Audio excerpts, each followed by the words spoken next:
दरवर्षी आपण जे काही शस्त्र परवाने दिले जातात त्याचं पडताळणी केली जाते आणि त्यांचं नवीनीकरण हे दरवर्षी डिसेंबर आणि जानेवारी या महिन्यांमध्ये केलं जातं.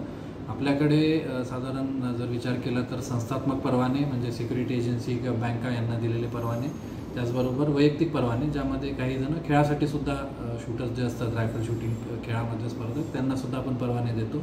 अशा प्रकारचे हे दिले गेलेले आहेत आणि आतापर्यंत जर आपण विचार केला तर यातला संस्थात्मक आणि हे काढले तर 962 असे जे आहेत ते वैयक्तिक परवाने जे आपण निवडणुकीच्या काळामध्ये सगळे जमा करून घेतले होते.